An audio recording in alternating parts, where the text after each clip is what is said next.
Un frare amb un passat obscur.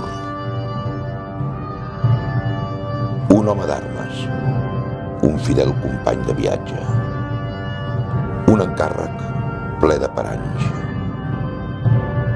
Un ric jueu que amaga la veritat.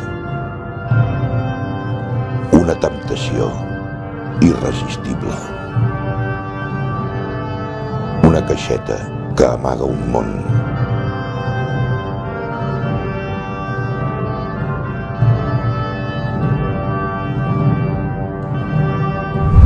La comanda, d'Enric Crespi, la gran novel·la catalana de ciència-ficció medieval.